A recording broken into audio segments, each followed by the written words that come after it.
Welcome to the Upshot, Multi-World Disc Golf's podcast about the latest in the disc golf world. I'm the editor, Charlie Eisenhood. Joining me is Josh Mansfield on this Thursday, October 2nd. I can't believe it's already October, number one. Number two, apologies for not having a show on Tuesday this week. I am sick. I'm still sick. You're going to see a lot of me coughing on mute during this episode. Josh, having a toddler is a terrible plague in your home. It is truly bad. Yes. Ollie was sick last weekend. He had a fever and was sick all weekend. Did you dodge? I did. I have dodged so far. I think so. And Megan and Ollie went to Idaho, and I'm catching up over break next week. So, I was very careful to not get sneezed in my mouth kind of thing. You know, that's step one. But my hands are cracking. They're so dry because I just washing my hands, hand sanitizer constantly to try and avoid that. Wise. Yeah. So I think I dodged. Anyway, I didn't really understand before, and now I understand what it means to have a child in daycare and what that brings. So anyway, we're back. We have a jam-packed show today. We have so much to talk about. We got to talk about MVP Open. We're going to talk with Cole Redalen, champion at the MVP Open, back on top at a Pro Tour event.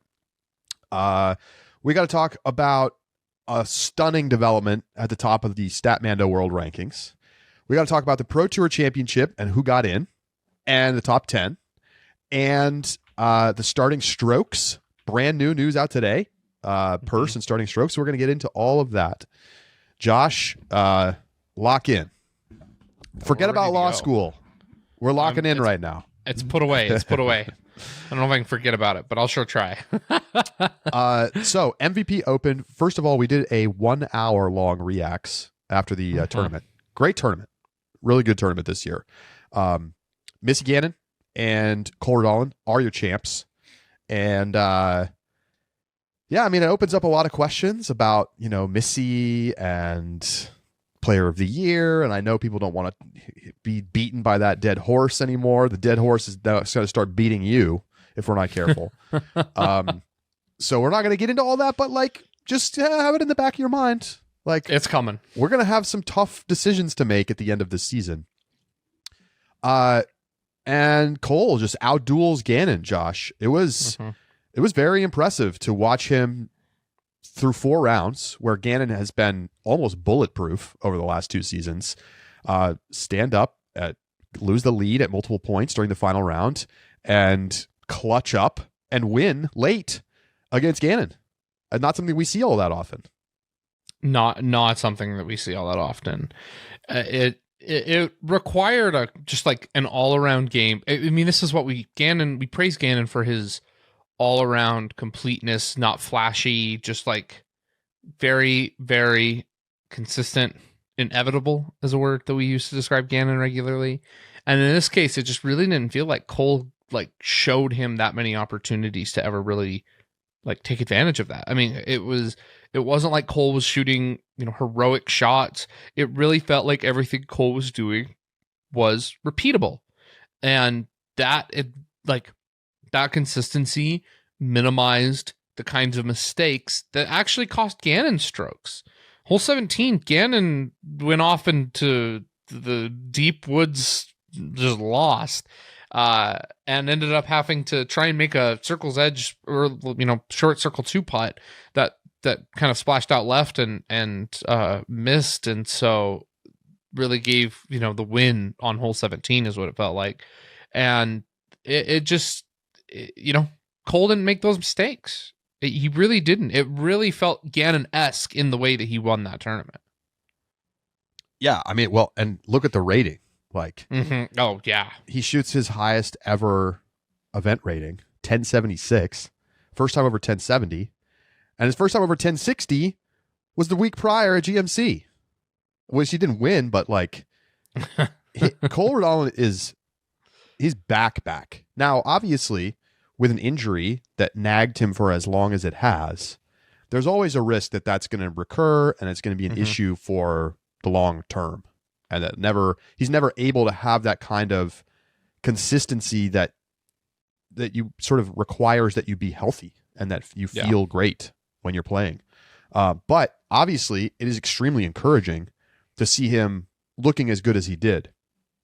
Now, worth noting, like, this is half of GMC was on a course, Brewster Ridge, where he plays really, really well. And similarly, like, strong, wooded, gap hitting, light wind conditions at MVP, I think sets up really well for his style. But, at the end of the day, you don't go out there and luck your way into a 12 under at Maple Hill. No, you absolutely don't. And we've always, Charlie, I think you especially have always praised Maple Hill for having one of the most completeness of courses. Was it who was it who also was saying the same thing in an interview recently? We just talked to somebody who said that MVP is like a full slate course, but like, was it Paige? It was Paige. It was Paige. It was our most recent interview, which was Paige. Yeah, it was Paige who said that. So just establishing some authority there. If Paige says it, it must be true. That completeness of game, I think, really bodes well for Cole. Similarly, playing well and winning back in 2023 Ledgestone, playing well at GMC, right? It's not like he's winning, at like, I don't know, like playing really well at Northwood and at the former WR Jackson and Idlewild, or vice versa, playing only well at open courses. Like, he's playing well in the events that have kind of that completeness. And I think that bodes really well for Cole in the future, because that's where the most important tournaments in the world are played on. GMC and MVP, playoff events. When you got majors, you have multiple courses. It's designed to encourage that completeness, and Cole really benefits from that. He's an all-around very strong player. So as long as he's healthy, you'll see a lot more of Cole Redalen. Dude is smooth as hell. Yeah. I mean, it is. Yeah. It is awesome to watch him throw the Frisbee. And like, his putting has come a long way. He used to be kind of a bad, like, especially anti-clutch putter. He struggled when he was in big spots to putt consistently, especially in C1. And, statistically, he's not top tier on tour right now from Circle 1. I think he's in the low 80s. But he's putted really, really well the last couple of weeks. And he's capable of having these like really amazing putting runs. And frankly, when he's putting like that, he's super dangerous, assuming that he's feeling healthy enough to throw the way he wants. And we're certainly going to talk to him more about, how he's kind of gotten back to this level, which feels very sudden. It's like it's not like he's slowly been moving up the leaderboards all year. I mean, it hasn't been terrible. Like, he was going to make the Tour Championship regardless of winning this tournament, but he also was in the 30s and 40s and 50s a lot. Right. Yes. And I mean, top finish of, prior to this stretch, top finish of 8th. And one top 10 before Idlewild. Yeah. One top 10. And then third, first. Yeah. Sudden's a fine word, Charlie. I think that is a totally justified use of the word there. Yeah. And it's we're gonna get to it, but unlike FPO, it's not like Cole outlived a bad cast around him or a bad field around him. Like, Cole and Gannon went head to head, and Cole came out on top. This is a legit win that deserves all the credit in the world. Nothing you'd love to do like give all the credit in the world. That's right. I can't keep track of how many times you've given all the credit in the world. There's not much credit left to go around, Josh. Charlie, I can give it out as much as I want. Yeah, FPO was a little weird, huh? Silva comes out ripping hot, 1038 rated 8 down, and then shoots an even par the next day. And which is crazy because day 1 was horrible weather and day 2 was beautiful. Holland, rips off a 6 down on day 2, 1026 rated. Missy shoots an 8 down. She's killing it. Then Holland and Missy both look great in round 3. It looks like we're going to have a battle at the top. Holland's got a 3-shot lead going into the final round. And then she plays a horrible round, 4 over, 944 rated. And, Missy, to her credit, shot over 1,000 rated on the round, finished the tournament at 10:03. So Missy played good. I mean, this was like classic, very consistently solid Missy Gannon performance. And other players just didn't show up through 4 rounds. Yeah.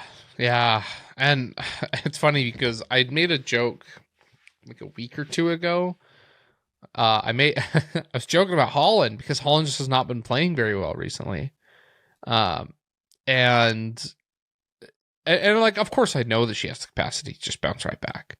I just didn't think I was going to be eating crow quite so fast when we went into the final round. And I was like, well, shoot, I'm going to be apologizing for that joke. And then she just melts in the final round. And it's like, well, I mean, this is more relevant than Holland's been for a couple of events, but like, geez, like not the way you want to end your tournament, finally getting back like where it feels like things are getting right. I know. And after like a pretty good start, gets the birdie on 2 and then just a really ugly triple with a 3-putt on 3. I mean, and unable to bounce back from that is the biggest problem, right? You like take the big number and then you don't get another birdie again until hole 10 with a couple bogeys along the way. It's just like it's already over. It's already over at that point. So yeah, you know, it's been a weird month, 2 months of FPO disc golf. But Josh, unbelievable stat here. Okay, straight out of the Ultiworld Disc Golf Discord for subscribers. Okay, where everyone should be. Evan Statmando, everybody should be there. Yep. Evan from Statmando, with her win at the MVP Open, Missy Gannon is now the #1 player in the world by the Statmando official rankings. This ends the 159 straight week reign of Kristen Latt as #1. Gannon is the first player besides Latt, Pierce, or Katrina Allen to be ranked #1 since Valerie Jenkins in 2012. And if you're wondering, Statmando World Rankings, they do a 2-year look back with a time decay. So similar to the PDGA World Rankings, but the weighting obviously different. I think Missy right now, they haven't run the new PDGA World Rankings since Missy's win at MVP, but she was 5th before MVP. So obviously some discrepancy there. But look, I don't disagree. I don't disagree either. I mean, you think about the way Missy's been playing the last 2 months and how solid she's been all season. Now, she didn't have that, epic top 5 streak like Holland, but since Worlds, where she finished 8th, she's gone 5th, 2nd, 1st, 2nd, 1st. And Kristen is not playing. Right.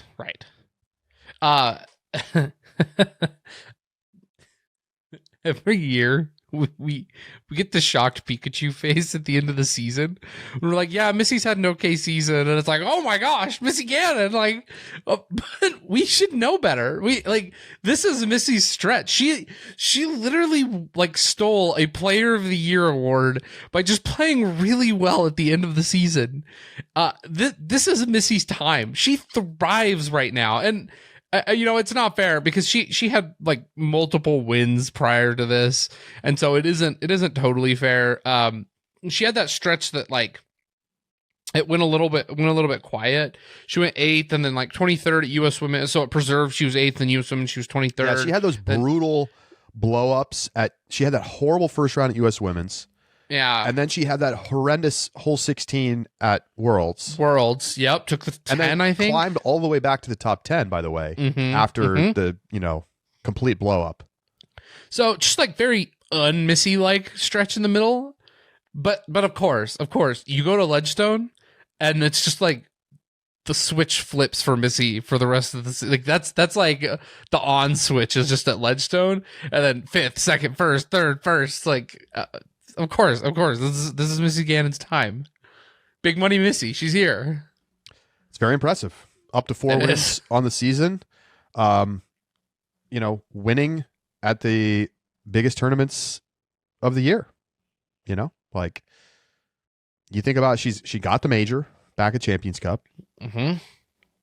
So now she's got more than one major in her career.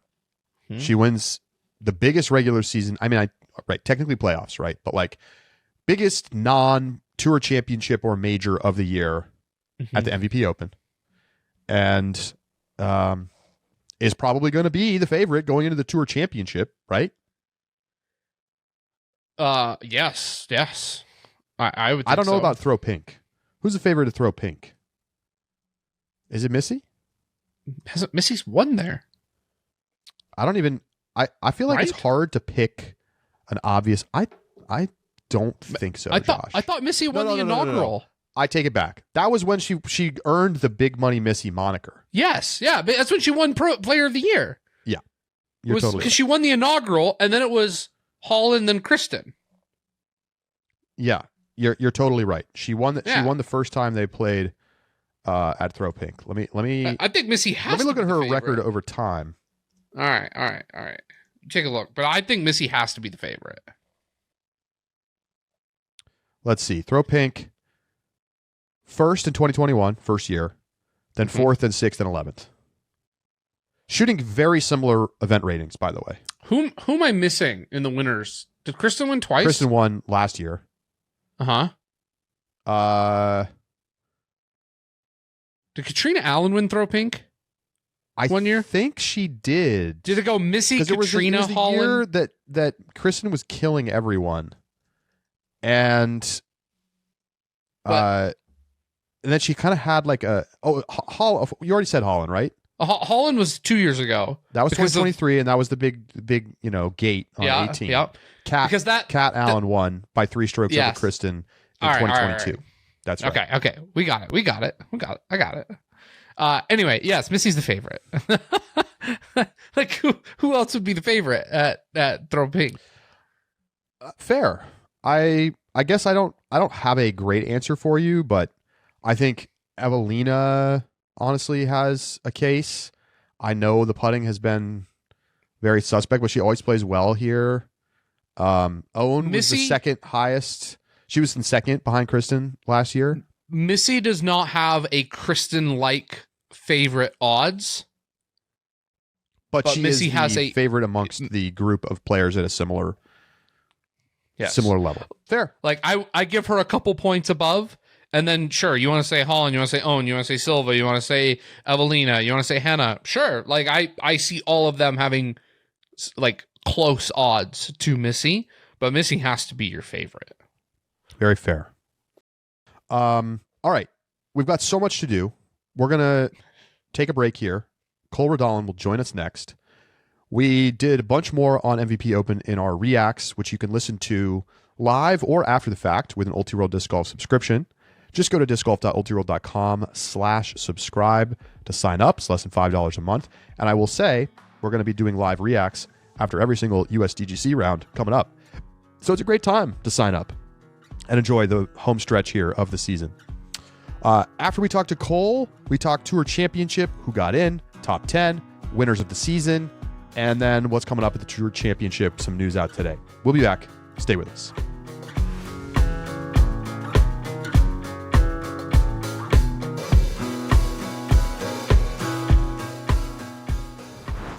The Upshot is presented by Pound Disc Golf, makers of the best bags in the sport.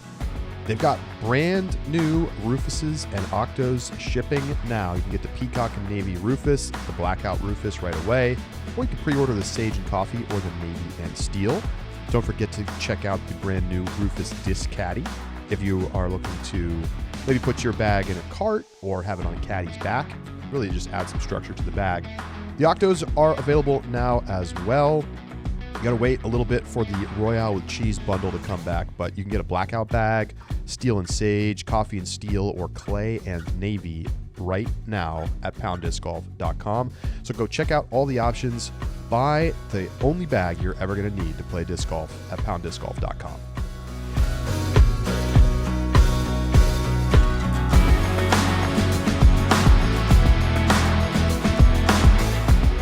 Joining us now on the Upshot is the MVP Open champion, Cole Redalen, back on top at a Pro Tour event. First time this year, and Cole, I got to say, it's really awesome to see you looking healthy and able to play at the best of your capabilities again. Congratulations on the win. it feels like all of a sudden these last two events just boom, you're like in great form. Kind of what felt like kind of out of nowhere. Is that how it felt for you, or has this been like a slow, steady progress that we didn't notice? Yeah, I think probably more of a slow, steady progress off the course more so than anything else. I always felt like I had just the mental fortitude to play at the highest level. So I knew that once I was healthy, I was like, I know that once I'm healthy, I'm gonna be back up there, dancing with the best. So, yeah, it's not really a surprise to me. It's just I'm grateful to be feeling as good as I am and being able to put my best foot forward every week. So I want to revisit that injury. Tell us a little bit more details about what you've been dealing with and where you're at now. I mean, you seem like you're good. Is it completely resolved? What's that kind of look like? Yeah, so at the end of 24, I think it was a minor labrum tear that caused a bunch of other issues, which would be just constant inflammation and tendonitis, I think, in my left hip tendons, like the psoas muscle, and just other things in there that just really aggravated a bunch of things. So I went home in the off season. I just tried to knock it out with PT. I was just like, let's just strengthen the area, like fix the technique, the form a little bit. And it just never really went away. And I ended up getting a PRP injection way too late in the 2024 to 2025 off season. And I ended up feeling pretty good. I mean, after a 6 week recovery, Waco was the next weekend. So it's not like I didn't give it the full 6 weeks. I did, but I also didn't have any time to practice or prepare all off season. I was laying in bed trying to get this thing to heal up. So I came out on the road and, I felt great through most of Waco. And then, a lot of the pain continued to come back, kind of towards even pretty quickly after that. And I couldn't play more than, one practice round a day. And then it turned into like only 12 or 15 holes a day because it would just get so bad.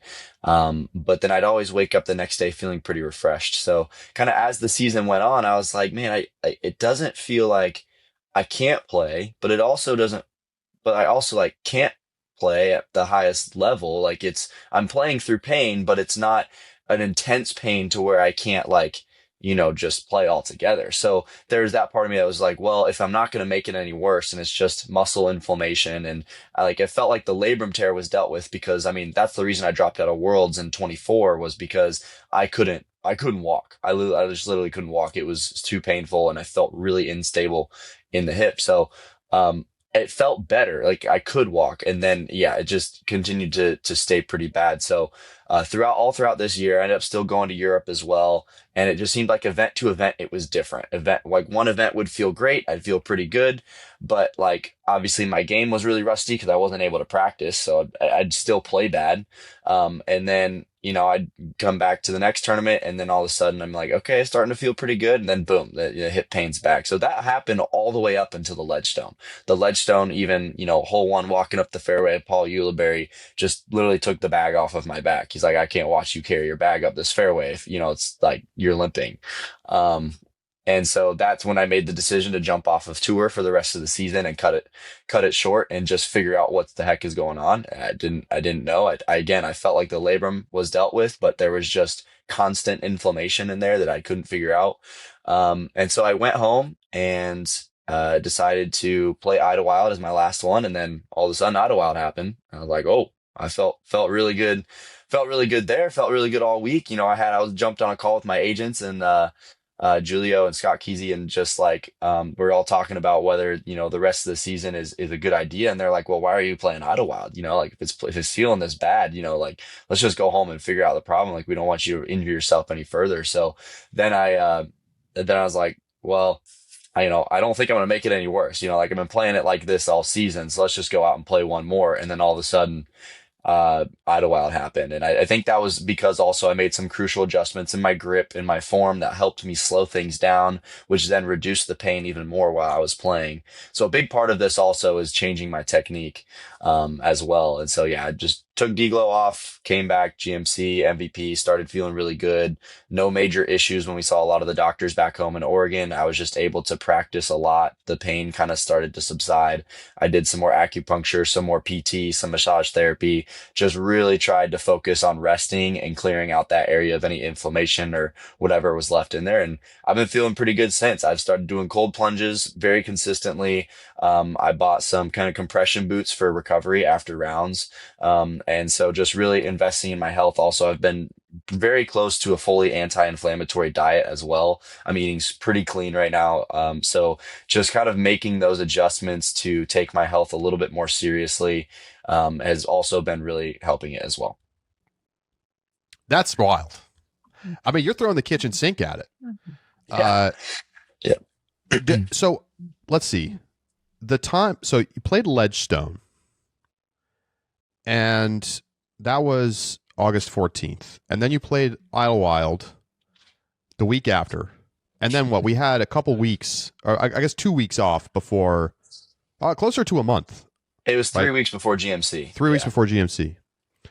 So do you feel like something changed physically for you between Idlewild and GMC, just getting that extra rest time and being back in the United States and everything?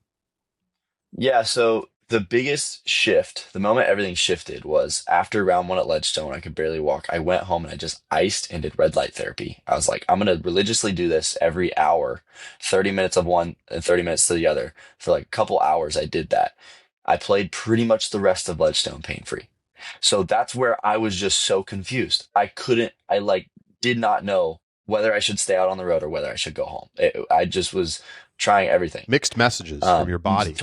100%. And then, you're imagine like all your sponsors asking you like, dude, what's going on? Like, we want what's best for you, like all of the right things, and then you're like, yeah, I'm still trying to figure out what's best for me. Like, I swear, like, I'm thinking about all the scenarios. So yeah, I just, the biggest thing was just kind of leaning into that, maybe just being a little bit more on top of therapies that I knew would help it feel better. Obviously, because of the confusion, it was hard to be like, well, why am I doing this? It still hurts. So I'm just like, why be so, on top of that stuff? So once I kind of knew something would help, which was, the icing, the red light therapy, it sounds so elementary, but, when mentally you're just so drained by this thing constantly hurting, it's hard to, commit yourself to that kind of stuff. So, yeah, but I also changed my form. And that's a huge part of all of this was I knew I needed to change my technique because what I threw was I threw primarily fan grip on a lot of my drivers and distance drivers. And that made my body have a very explosive throw. I was still a pretty smooth thrower, obviously, with the slower speeds. But when it came up to distance drivers, I was wrenching on those things to get them to go far.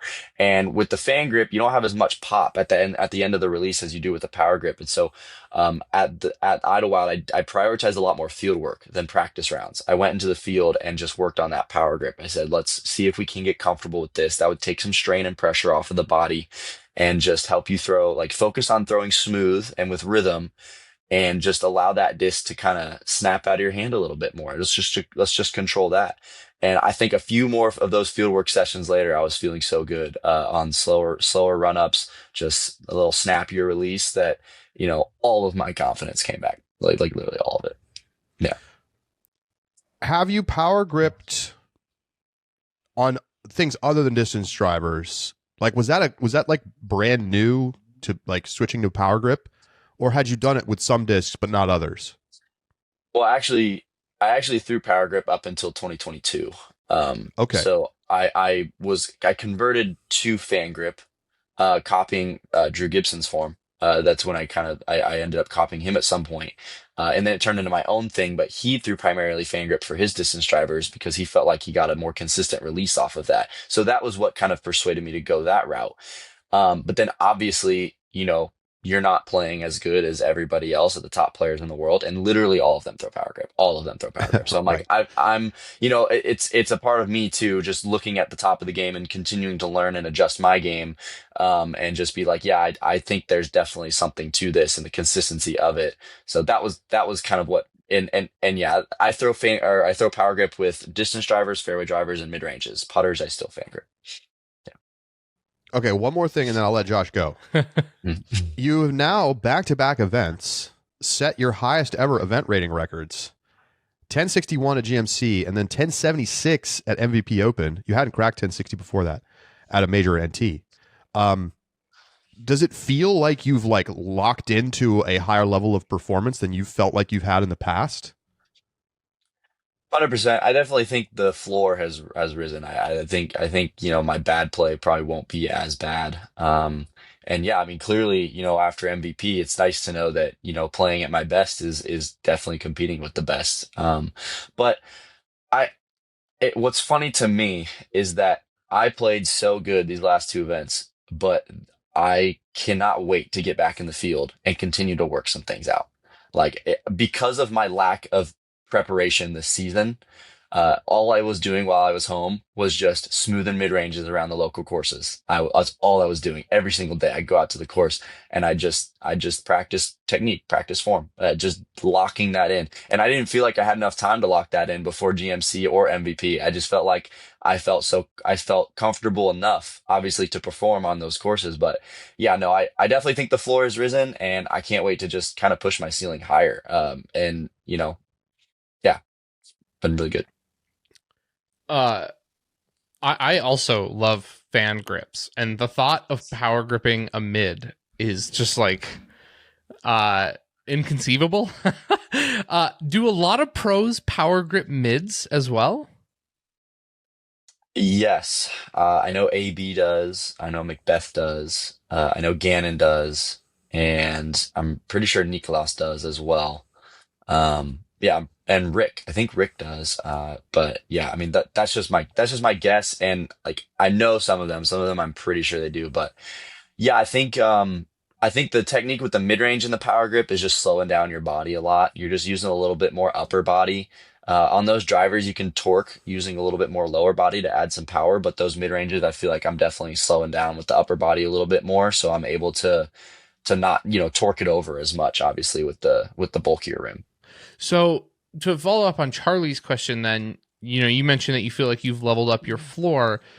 Is it the fact that you're has the power grip itself leveled up your floor, or has the floor always been there, or has your floor just gotten better because you're better, and the floor just came up because you don't hurt now?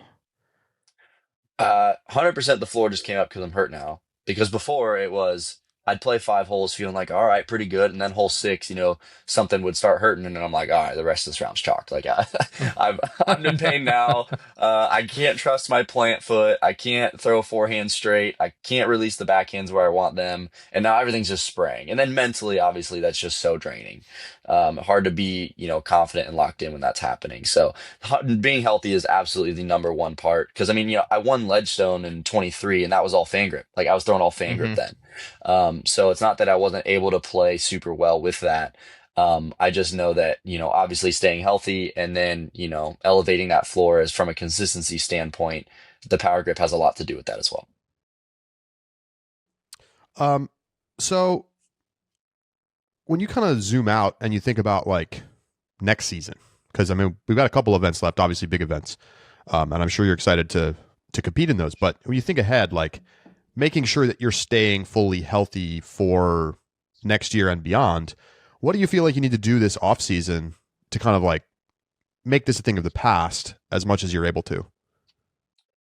No, that's a good question. I've been thinking about that a lot as well. And one thing I'm excited for is to be able to be in the gym a lot more. I've been a lot better. I've lost a lot of weight this year actually, and put on some muscle as well. So I'm definitely still training and kind of riding the ship there. But the off season. Last off season, I was in pain trying to get it to go away so I could do the PT, I could work out. And so going into this off season, I want to strengthen the hips, strengthen the core, get everything in there so strong to where I don't really have to worry about the instabilities in my form. And I do believe that what caused the injury actually was my technique, was poor technique. And just me being young and throwing really hard is what got me, so good before obviously the injury happened. And I was doing a lot before then to prevent injury. I mean, I was training, and I have a trainer back home too I work with all off season as well. And, we do a lot of really good work, but, if your technique is working against you, kind of, there's only so much you can do strengthening wise. So now I feel like my technique's in a good place, locking in with PT this off season and definitely strengthening the hips, strengthening the core, making sure everything's working together and nothing's lagging behind, not leaving the hips too open, just again, refining. I think that's the word I'd use to describe this next off season is refine the changes that I've needed to change and to get to where I know I need to be. And so next year I can just kind of hit the ground running and come and swing in, and yeah, we'll see. All right. I promise we're going to talk about MVP Open. That's fine. But I want to actually go back to 2023 Worlds, where after 3 rounds, you had the outright lead in Vermont at 26 under. You're a stroke ahead of Chris Dickerson. And, it was super exciting. Like at this time, right, it was very clear your potential was super high. And you go into that round 4 and you really don't have your best day. I think you shot 3 over and, dropped you down into 23rd place or something like that. Take us back to that round and like what you learned from that tournament. Obviously you haven't necessarily had a chance to be healthy for a Worlds again yet. But as you think ahead to future opportunities, at the majors, at the World Championships, like what do you take away from Vermont? Yeah, I think what I learned there was, what was interesting was I think I was probably playing the comparison game a little too much. I was thinking about a lot about Ledgestone and what I did there to be successful. And I tried to bring that same mindset into the Worlds. But and to be completely honest, there's nothing like Worlds pressure as well. Like, when you're sitting at the top of the leaderboard after 3 rounds, and especially on a course like Fox, I think a course like Brewster fits my strengths really well. I like smoothing discs through the woods. So as soon as you get me out in the open in the wind, on a very angle specific course like Fox Run, I've actually never really played super well on Fox Run until this season. And I think, again, a lot of that has to do with the power grip. So when I was leaving the nose up constantly or missing my angles in 2023 at the Worlds in that round, I kind of was leaving that flight play open to the wind, which created the room for error so much greater than what it would be if I was able to keep that nose down, penetrating through the shot a little bit better. So, yeah, I think that's probably the biggest takeaways, and maybe I've learned more from it now that I have a better understanding of technique in the game, than I did off of just kind of like pure talent then. But yeah, and then also just mindset wise, yeah, mindset. I like to give myself a lot of credit for the pass, because I really did feel like I had a good head on my shoulders, and I was trying to do the best with what I could. But yeah, I think just having a better understanding of technique of the game is what I've learned most since then, and probably in that moment as well. There's an entire ecosystem of like both medical and actual coaching around other sports and specific, throwing mechanisms. So for example, like there are entire schools of like pitching coaches, right? And so you can go there if you're getting injured, you can go and just like again and again and again with like professional coaches learn how to pitch in a way that works for your body. Number one, I don't think that the medical ecosystem is nearly as broad in disc golf as your physical therapist, for example, probably is not a professional disc golfer or regularly, like I mean, maybe he does, but I guess so. Let me just phrase it in the question that I want.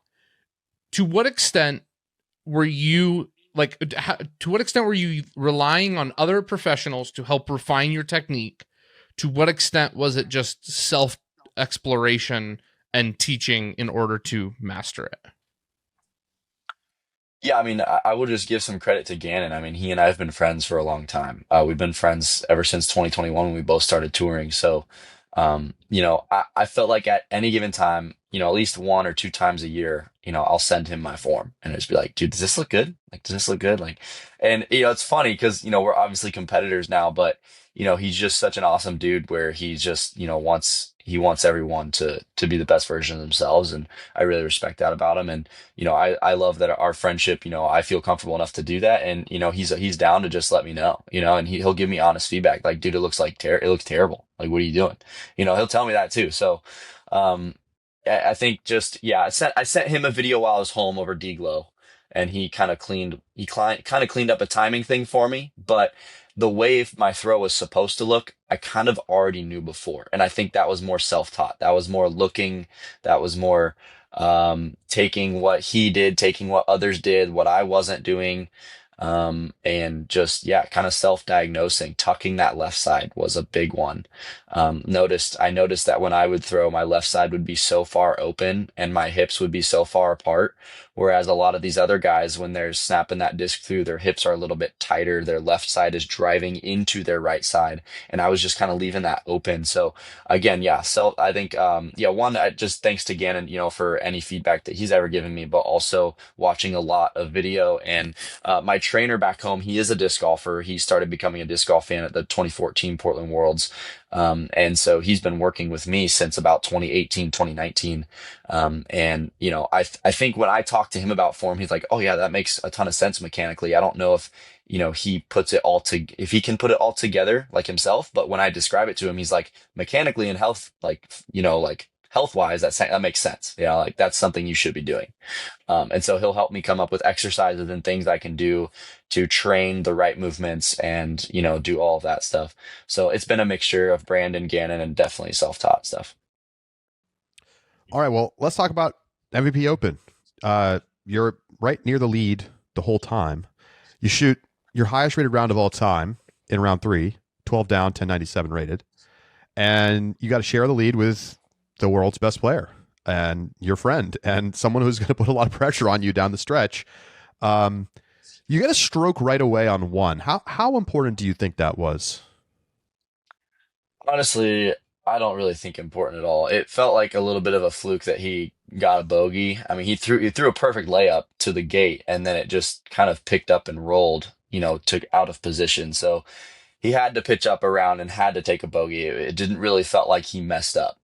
So I didn't really feel like it was a swing of anything. It just kind of like, oh, sweet, I'm up one. I'm glad I got that out of the way early, but I still feel like he's feeling good because he didn't really do anything wrong. So I just I knew that the whole round was going to be, you can't go down two. That was kind of the number one goal that I had in mind was, um, you know, obviously any opportunity you have to go up, you got to take it. But if you are about to go down a stroke, you are not allowed to go down two. Because as soon as you're down two, it's banking on him messing up twice and you not messing up twice. So, whereas, he hits one tree, that's one stroke. So it's like, it's where if you start banking on him hitting more trees, that's just not something you want to bank on. So yeah, it definitely wasn't very important that first hole. I just kind of knew that I just needed to keep it super close until kind of that finishing stretch and we could play a little more match play. Was it stressful? I mean, you guys exchanged strokes on 12 holes. So there was like strokes going back and forth, multiple lead changes. You never did go down by two, by the way. And you had that really great stretch down the last few holes there to put yourself in a position to win. Like, was there a point in the round where you felt like you needed to, like, I got to lock in and get birdies here? No, not really. I just knew so much could happen on every hole.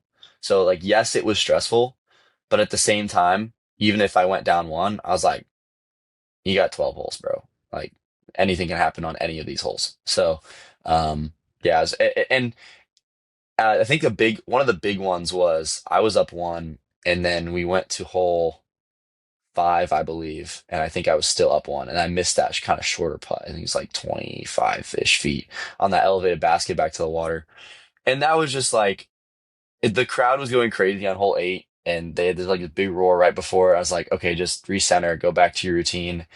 And I just pushed it a little bit. I just pushed it off the right side, but it didn't really mean anything to me. Like, I missed that. And I was like, okay, that's not okay. But, at least we got, 13 holes left to cover that thing up, but we're not doing that anymore.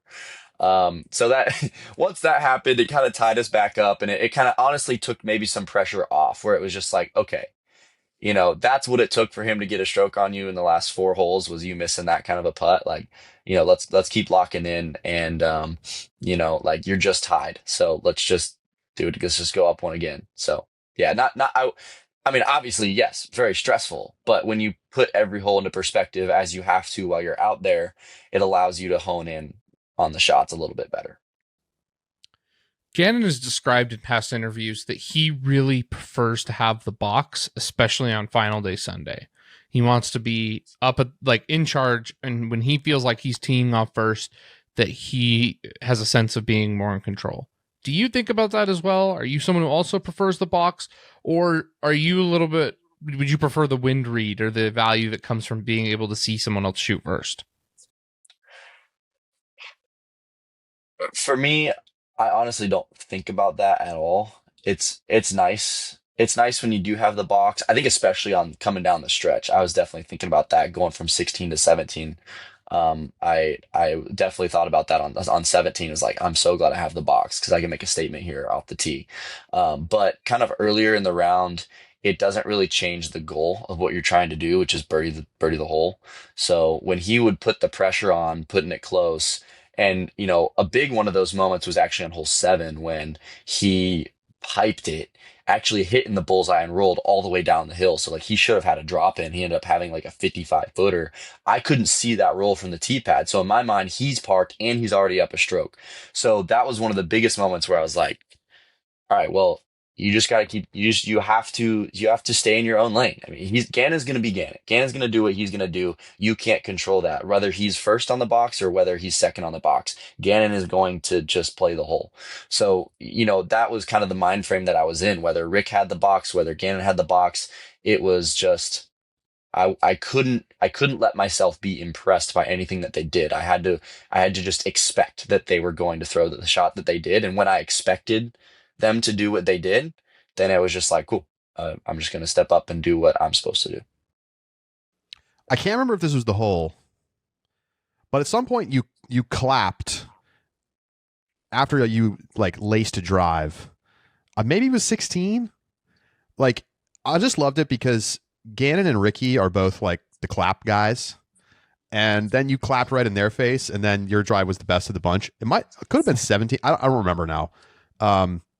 But I think it was 15. It was 15 was the first one. Yeah. Okay. Yeah. Is that a conscious thing? I mean, I get that like clapping for a good shot is pretty natural, but like, does it come to your mind? Because we've watched Ricky and Gannon do that back and forth to each other. Like all of last season, it felt like they were just like clapping in each other's face on the box. That one felt particularly good because they both threw before me. So I definitely had to back up, a really good one. So to put it closer than both of them, and it's kind of an intimidating gap. It's like, where you release the disc is where it goes. For me personally, I play this straight down the middle. So it's like, this is where you got to release the disc, and whatever you need to do on this tee pad to make the disc go there, like, do it right now.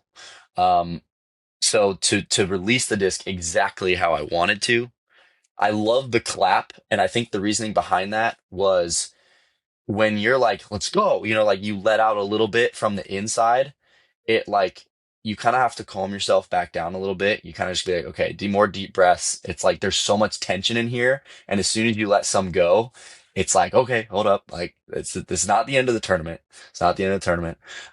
So I like the clap because it's kind of an outwards, like yes, but you're not releasing anything from the inside. You're just like, bang. Like, that is exactly what we wanted to do.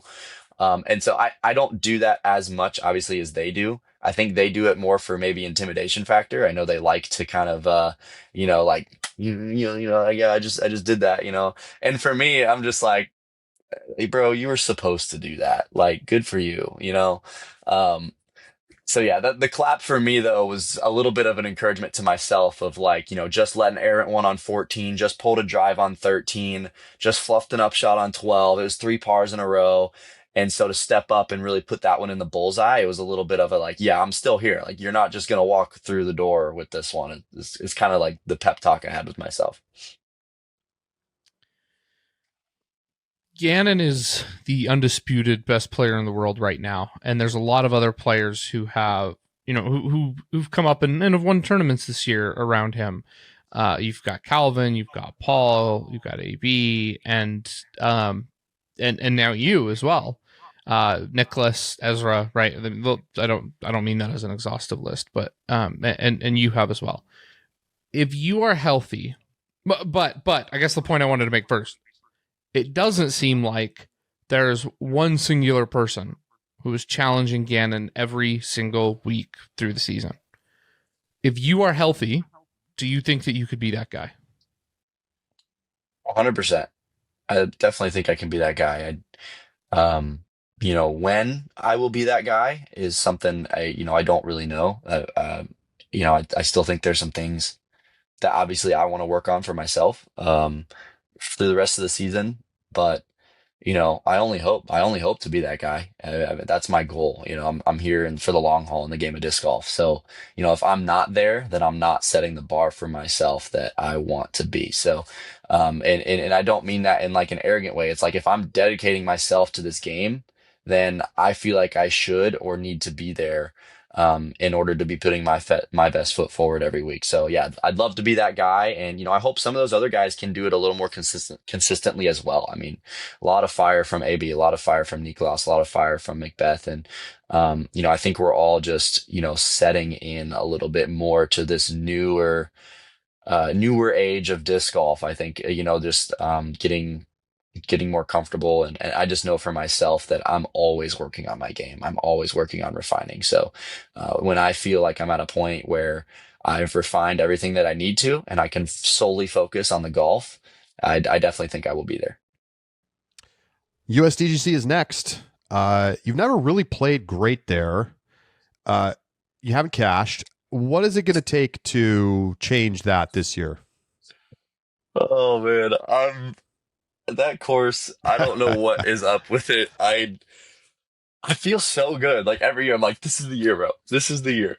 Well, what's funny about last year was even playing pretty like through injury, I was on like third card going into the fourth round. Like I was playing pretty well, and I just blew it on the and well, it was an embarrassing moment on coverage because I didn't know there was a cut line. Ended up running a putt that I didn't need to. And I it forgot just about that. I also forgot about that. That's right. That was brutal. We definitely roasted you for that. yeah. So the hard part about that was I didn't know there was a cut line. I just wanted momentum into the next day, and I would have looked like an absolute dog had I made it. But it's like I ended up hitting the tree in front of me, and it kicked OB, and then barely missed my comebacker, just to miss it by one. And it was a little bit of a devastating feeling. But it was also like I was sitting at the signature tent with Robert Burge, and he was just like, "Oh yeah, you missed the cut by one." I'm like, "The cut? Like there's never been a cut at this tournament. Like what are you talking about?" Yeah, so that was just, and then yeah, like it looked like an absolute idiot to the disc golf world, but I knew for myself too. I was like, you know what?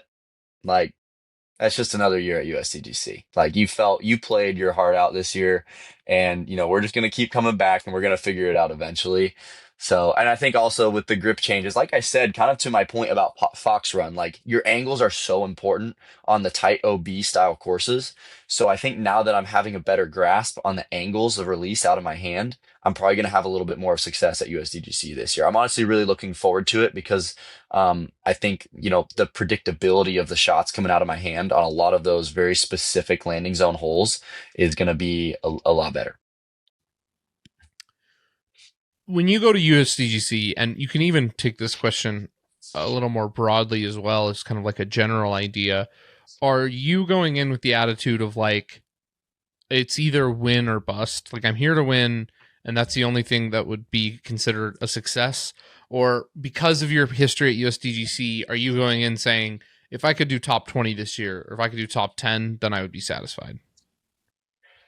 Yeah, I think the goal is to win every tournament. Even last year when I had a rough round, I was still trying to win the tournament. So and I wouldn't say it's win or bust. It's just like I'm like super down on myself if I lose. But I think the biggest goal is just give myself a chance coming down the stretch. Be within 3 strokes with going into the last 18 holes.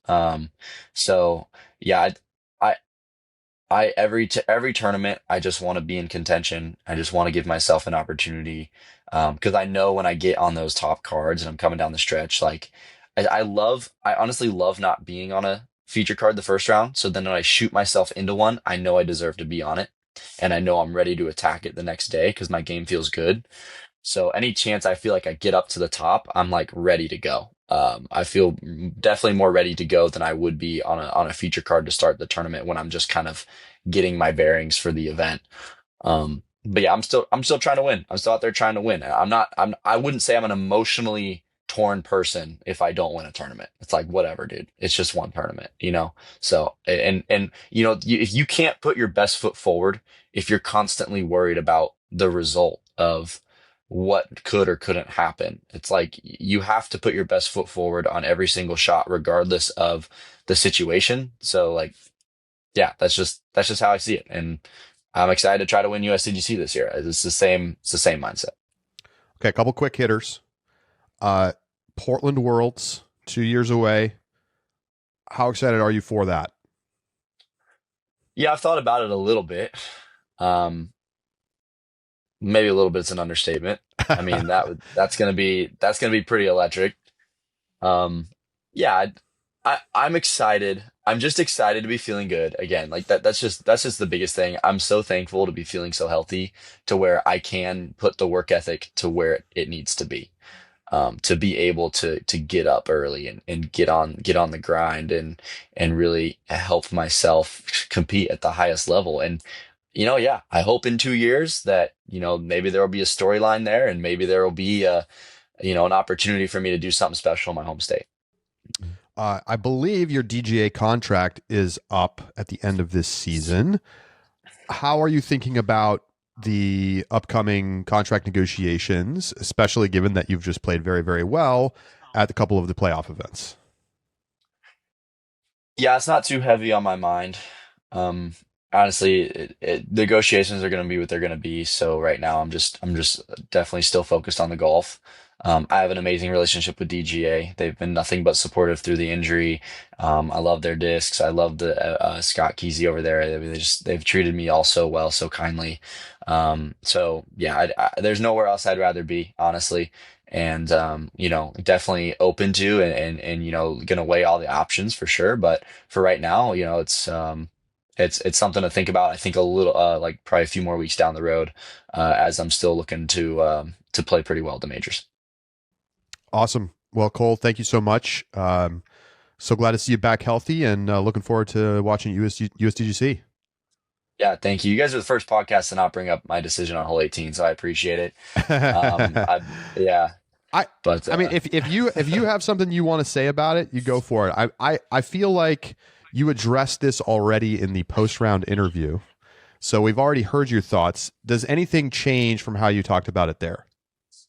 yeah, I actually thought of something this morning. The position that I was in to throw that upshot was a position that a lot of other people who had the opportunity to run the green with the lead in the final round at the MVP Open, they were more lower down towards that bridge. Like they didn't get as far as I did off of the tee. So as far as I was off of the tee, it literally was like probably 100 feet back of the ideal layup zone. And because they moved that layup zone back, it's not an easy little pitch around the corner anymore. It's like obviously if the inbounds went all the way up to the drop zone, yeah, I would have just dropped it on the drop zone and then jump put it under the bucket for the win. But it's an intimidating little chip forehand. So like I put myself in a better than usual situation off the tee pad because of the drive was just smoked.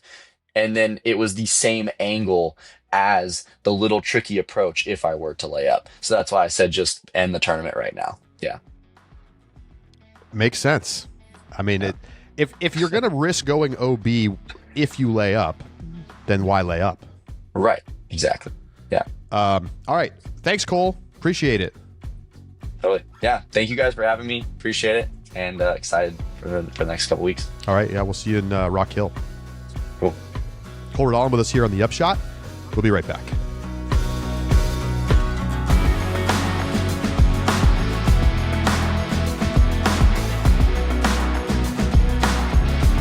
Welcome back to the Upshot.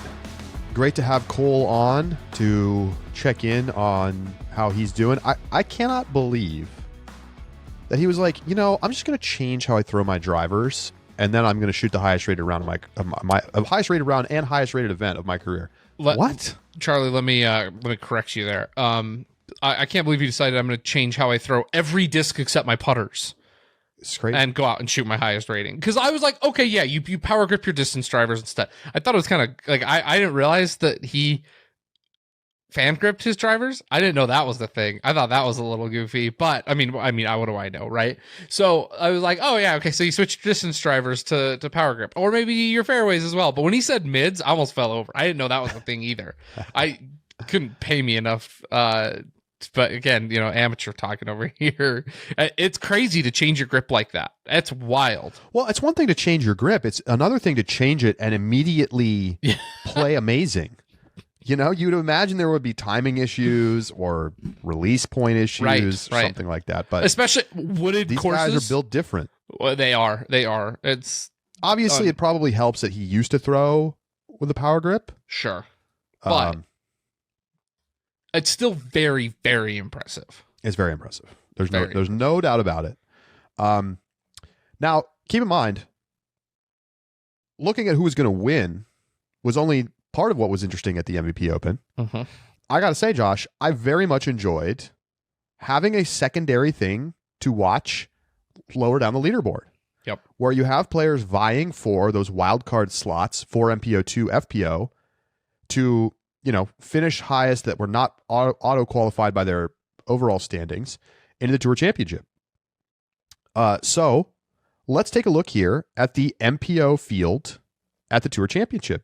Thank you to the DGPT for the graphic here. This also lists the starting stroke advantages, which we'll talk about in 1 second. But take a look down there at the bottom on the right-hand column.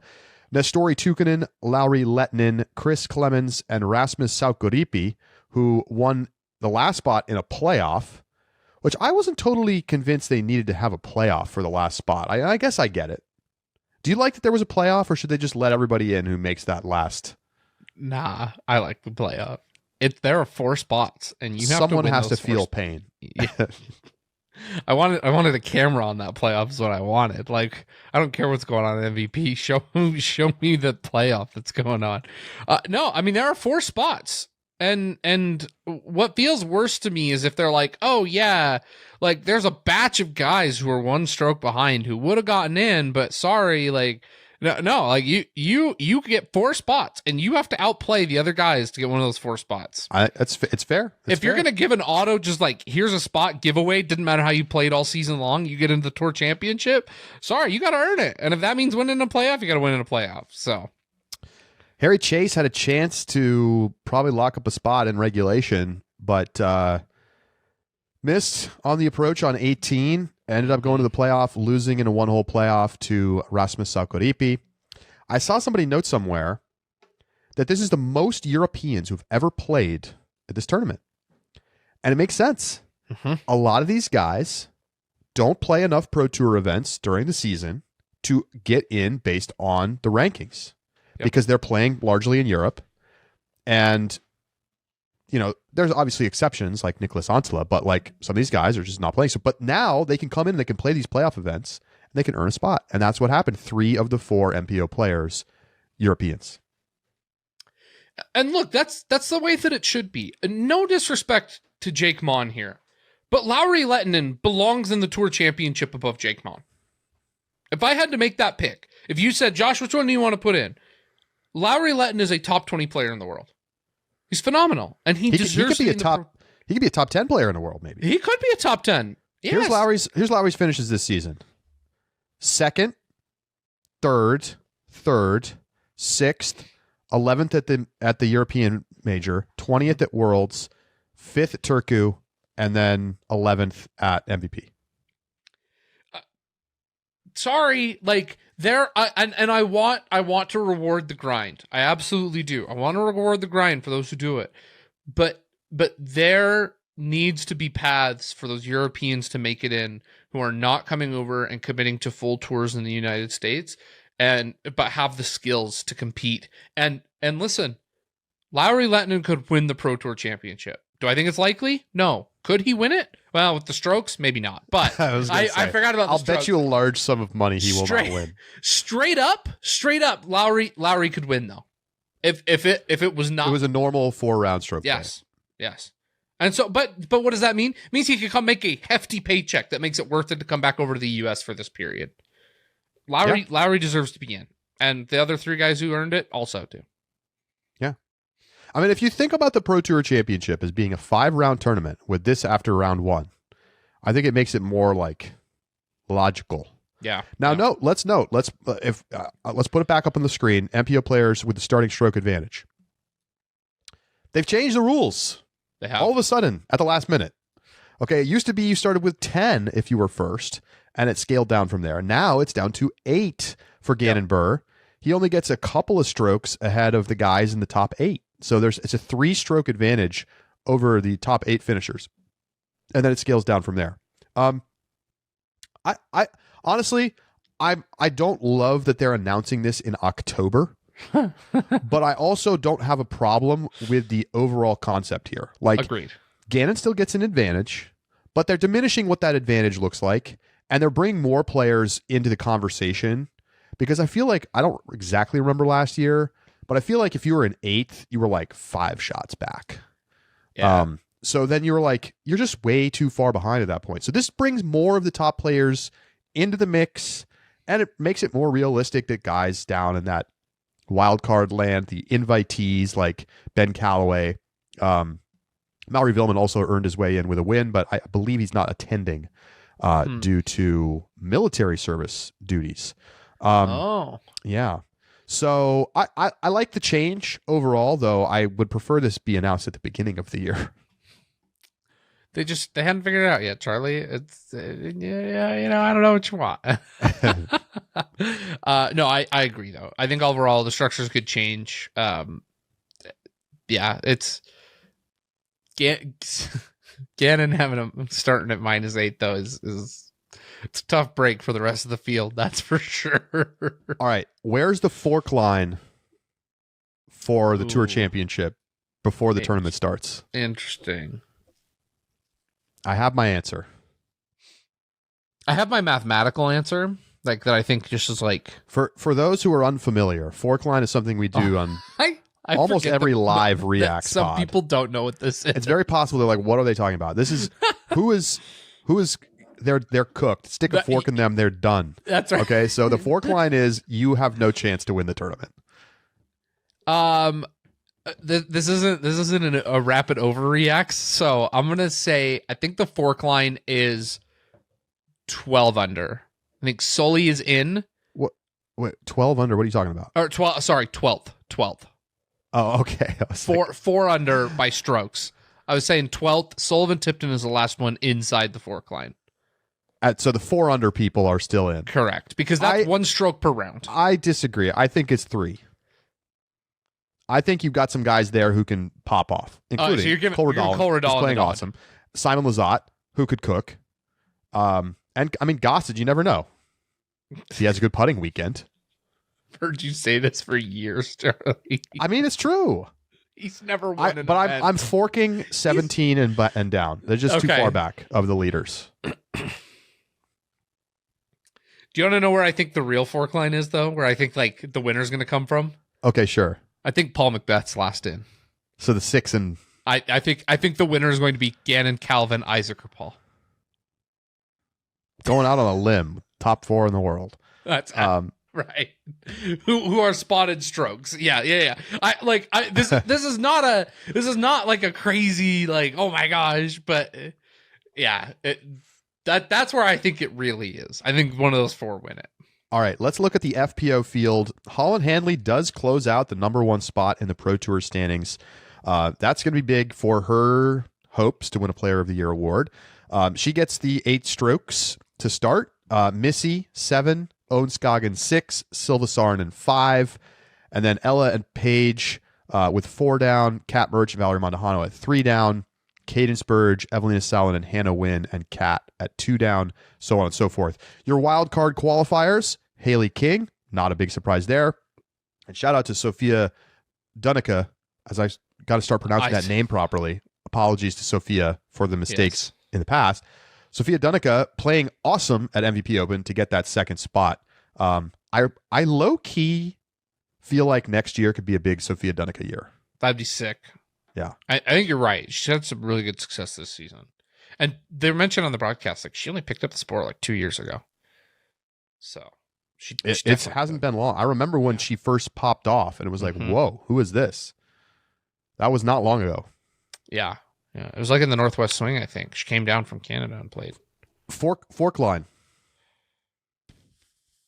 Yeah, I think this one's pretty easy, actually. Well, do I give her credit? No, I don't think so. Fork lines. Maybe it wasn't quite. I think fork line's 4 under. I think Paige and Ella have a shot, but that's it. I gotta make it 2 because of Evelina. Yeah, Evelina. That's literally the person. Won worlds at these courses, putting horrendously. She won worlds. She was one of the worst putters at the tournament. It didn't matter. She was cooking on Ivy. Yeah. So I have to give her an opportunity just 6 shots back. I think it's very realistic over 4 rounds that she could win. That's the person I was going back and forth on trying to decide if we include her. I get it. And I mean, I think her putt error is in a worse spot than it was at Worlds last year. It is too. But I'm just saying, like, you go back to a course where you're like, hey, I didn't putt well here and I still won. Like, I believe in myself. Fair. Let's take a quick look at the top 10 overall. We'll put up a different graphic here. Just to look at the movements in the top 10 following MVP. So Paul McBeth drops back 2 spots. He finishes in 4th. Calvin Heimberg in 2nd behind Gannon, who utterly dominated. I mean, this is like the biggest blowout we've ever seen in the Pro Tour points standings. Almost 700 points ahead of Calvin. Crazy. Calvin narrowly edges out Isaac Robinson, who I feel like is a sneaky 3rd place finisher here. Yeah, I think so too. Like, if I just said, like, where did Isaac Robinson finish? I feel like I would have said, like, 6th. I would have said 5th. Yeah. Yeah. So Isaac, Paul, Ricky, AB dropped behind Ricky. Then Kyle Klein, Ezra Robinson bumping up 2 spots, Nicholas Antela, and Adam Hammis. I feel like that's a very comprehensive look at who was the best this season. Yeah. Like, I think it's like a well-balanced. It's the right list. Yeah. It's the right list. Hammis had some really nice stretches. Ezra Robinson, obviously, winning early and playing, inconsistently, but well at times. Resurging Paul McBeth. Yeah, it just makes sense. Kyle Klein is kind of like the surprise, but he's just been consistently good, even though he hasn't won. Okay, never mind. I was about to say, can you shoot from the hip the 2 players that didn't win this season that still made the list? Kyle and Rick. Yep. Yeah. I like that you like. It really feels like generally you have to win if you're going to get in this spot. Totally. FPO Missy Gannon bumps ahead of Owen with the win. She does not catch Holland though. Holland did enough at MVP, so Holland wins the Pro Tour regular season award. Missy, Owen, Silva, Ella Hansen, Paige Pierce, Kat Merch, Valerie Mondahano, Cadence Burge. Kristen drops to 10th after missing both playoff events, which is crazy that she still finished 10th despite missing a huge chunk of the end of the season. But that's, she was really, really good for most of the year. Important note here. The top 4 players are all within 300 points of each other. Ella is then 300 points after that grouping. Like those 4 feels right. Really, does it not? Really separated. I mean, Holland, Missy, Owen, Silva, Kristen was who we were talking about week to week every single time in FPO. Yep. Shout out to Cadence Burge for a top 10 finish, by the way. I remember all the way back at the beginning of the season, someone was like, look out for Chainsaw. And I was like, get out of here. I was wrong. Yeah. Yeah, she went through a tough stretch at the end of the season, but had a really nice season overall. So that is the Pro Tour standings. Championship purse this year is going to be right around $250,000, according to the Pro Tour. That's down from $300K last year, which was already down from the previous season. So they're dropping about 17% in payout this year, Josh. Yeah. What do you make of that specifically? it's like it's a reflection of the state of the pro tour and of the sport, that there just isn't as much money as there used to be. But I also think it's not a bad thing. And I know this probably like flies in the face of things. Like, I guarantee people can go pull quotes from me that talked about like the value in showing these big purses. And when there was the boom and we were taking advantage of momentum, it felt like it. But I think that there were also other decisions that have been made in the world of disc golf that were misplaced at that same time. And it just feels like those purses are more of a liability right now than they are value. And as we're having to make these cuts, as we're coming down from the COVID highs, I mean, I was riding the COVID high. I was on the same boat. Like, I was like, this is sick. Like, disc golf is great. Like, we're doing so great. We got money everywhere. Like, let's do more purses. And now it's like, does Gannon Burr really need $15K when he wins? Does he really? Like, probably not. There's probably something we could do with the extra $5K that we stuck in there for the winner. And this is a reflection. And look at the approach in Europe. Yeah. I mean, you were out there for both of those majors, Josh. Yes. Yeah. You saw what it looked like to prioritize event and experience over purse. Yep. Those were not monster payouts relative to... But they were monster crowds. Monster crowds, monster events. Yeah. You know, that stuff matters more now than upping the purse by $20,000. It just does. Yeah. Like, of course, the pros are going to complain if you cut back the purses, but at some point, if that's what it takes in order to be, and a lot of the time, I do think you can take some of the top line money, who the players winning those events are already getting compensated a lot by their sponsors, bonus structures, all these other things. Like, they don't really need the tournament payout money for like making the ends meet. So you trim on the top and you flatten the payouts a little bit. You maintain a tour, but you put more money into event. And I do think that's important long run. I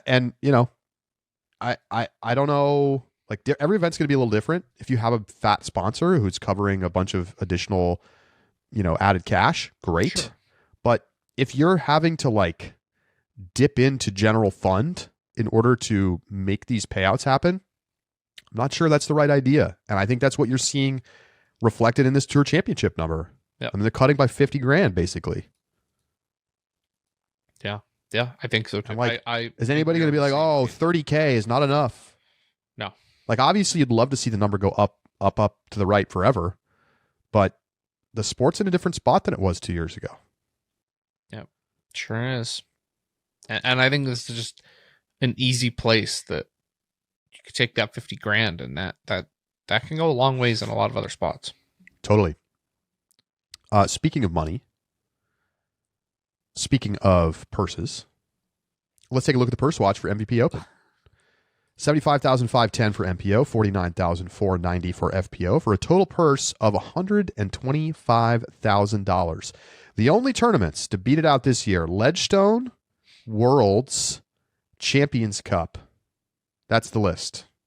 And that's with 121 player field size, which means, Josh, this was the highest per person payout of the year at $1,033, eclipsing even U.S. Women's, which was $923. And some of the other big payout tournaments have just tons of players, like Worlds and Ledgestone. So Worlds is actually pretty lackluster in terms of like money per person, because they just jam pack that field. 287 players in the field. I mean, it is the lowest per person money in all the majors, and it's lower than every event that happened after Worlds. So Ledgestone on, it is lower in terms of price per person. And just a reminder, they cut the purse 30% this year at Worlds. Right. But that's what we were just talking about. Right. Because is anybody complaining? No one's complaining. There's zero complaining happening. I think Drew Gibson complained. What a shock. That's right. He did. Okay. Let's God. 15K to Cole Redalen, 11K to Big Money Missy, up just under 4% from last year, 3.9%. So kind of, flattish, but still slowly pushing it up. Yeah. Again, I'm okay with that if it makes sense, but if those need to come down a little bit, I think that's reasonable. Mm-hmm. Yeah. Yep. I agree. I'd be really interested to know the economics behind the MVP Open, because with less players and like everything that Steve Dodge does with it, but like also has like pretty extensive sponsorships. Like I'd be curious to know. Steve might even share that. We should ask him. They use the sound from the 8 holes to, move a membrane that captures the energy to mine Bitcoin.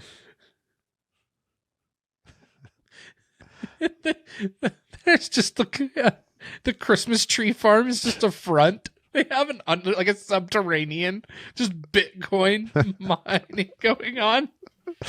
I'm sorry, that's stupid. Oh man. All right, before we talk picks, I did have one little quick note. Okay. Before we get into our preview show next week, somebody posted over on Reddit, lost interest in USDGC. And this one comes from Drew. With USDGC always behind a paywall every year, does anyone get hyped anymore? I don't think most disc golfers are watching, only those few who pay for DGN Pro. Is this tournament really a moneymaker for the broadcasters and sponsors? Seems like the viewership would be way lower than for other tournaments. I think even the post-produced rounds won't be available till way after the event is over, at which point it's completely irrelevant.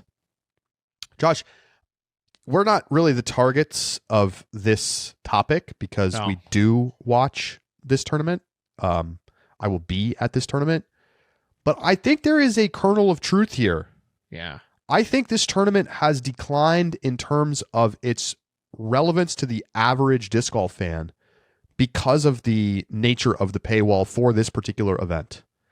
And I guess the question is, like, is there a way to balance that with the fact that, like, I think DGN pays a pretty hefty rights fee to be able to broadcast this tournament. I'm not sure that I know the answer, but I do feel the Ulti World Disc Golf Discord is not the place where this is happening, right? No. People here are locked in.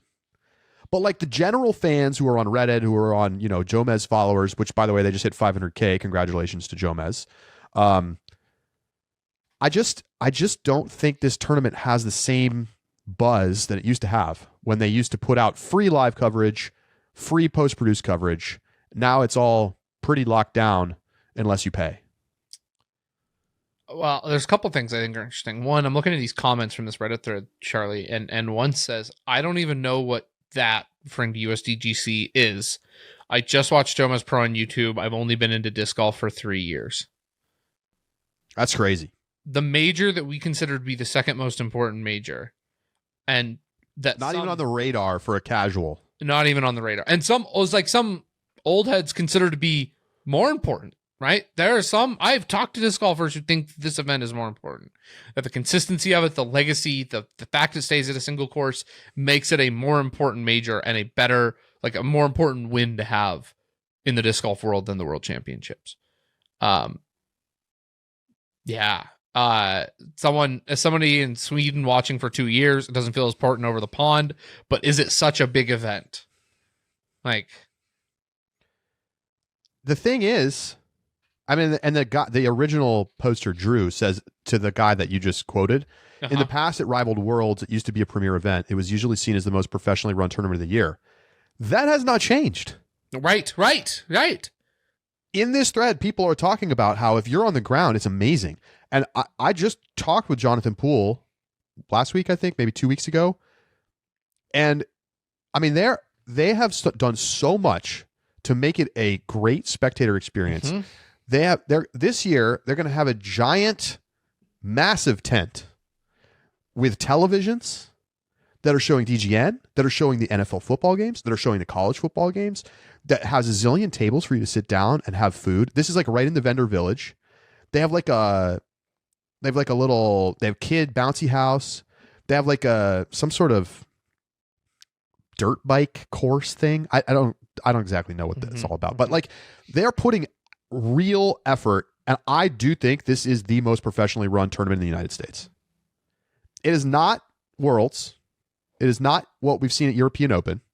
That is the gold standard, but it is the best in the United States. And I feel like it should be concerning to the operators of USDGC, to Innova, to the Disc Golf Pro Tour, that there is a sentiment that this tournament doesn't matter, that people don't know what this tournament is. Like, this should be on the level of Worlds, where, by the way, they broadcast that to 1 million plus people in Finland. And obviously, that company paid the Pro Tour dollars, real cash dollars, Mm-hmm. to be able to broadcast it. And it's like, money matters.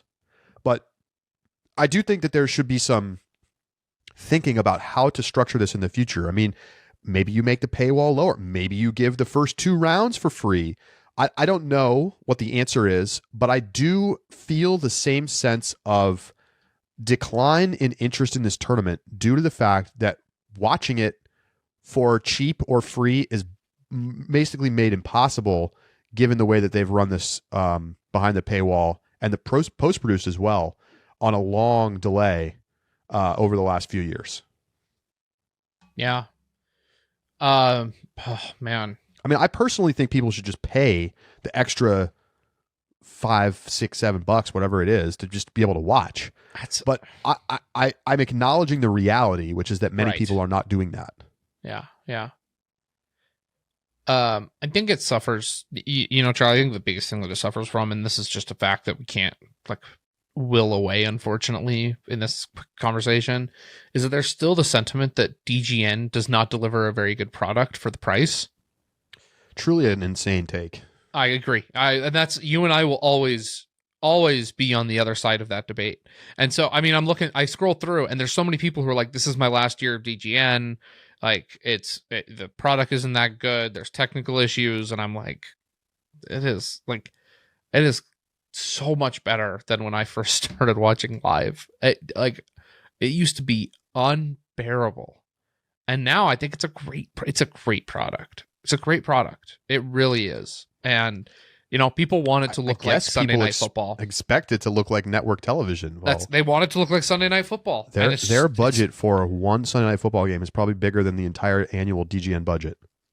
Oh, I bet. You think just 1 year? But several years, maybe? Yeah. I'm curious. But, like, yeah,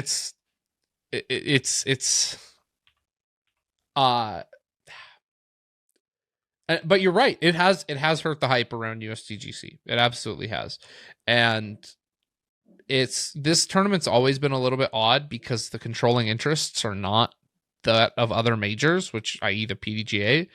And this has always made this tournament a complicated like business element, especially as the sport has professionalized. Very interesting. Quick look at the picks. Remember, you can always check them out at discgolf.ultraworld.com/upshot-picks. Josh, I think it's pretty much over, my friend. I don't want to talk about it. I had Cole Redalen on my podium. He was a 5Xer, giving me a monstrous 28-point week with Gannon picking up 3 and Cole picking up 25. I tied for the lead in the entire MPO picks this week, obviously shared with others who picked Cole. Thunderstruck and Jay Braids also picking the exact same podium as me, Paul, Gannon, Cole. FPO, Josh, you did beat me there. You had Haley King. I don't know why. I continue to not pick Haley King. I'm just not being smart. I already did Surfer Throw Pink. Thank you very much. No such thing. I did. We both had Missy and Own. They came through with points. Missy 6.25. Own 1.25. I had Paige Pierce. She was a 0. Shout out to Luke Hathaway, who had Haley, Missy, Silva, and got 15 points. Very nice. Yeah, good picks.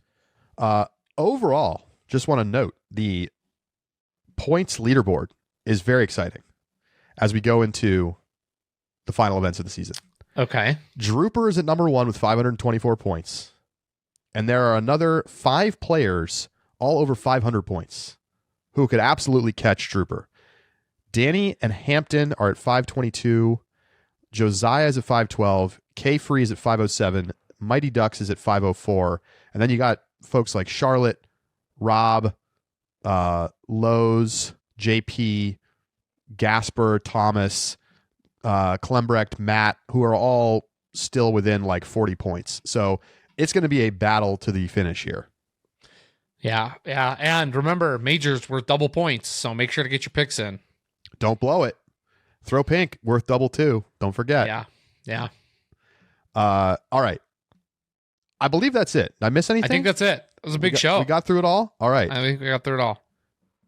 That is it for this week. We will be back with you on Tuesday to get you ready for the USDGC. And then Thursday, the show could come out Wednesday. Probably will be Tuesday, though, because I'm traveling Wednesday. And then I will be on the ground in the broadcast booth for both USDGC and Throw Pink. And we'll be doing live reacts after every round on the subscriber side of things. So join the Discord, get yourself a subscription, come listen to the live reacts. And, if you're already paying for the DGN Pro, you might as well pay for the Ultiworld subscription too, so you can enjoy watching with other like-minded folks. For Josh Mansfield, I'm Charlie Eisenhood saying so long, and we'll talk to you next week right here on The Upshot.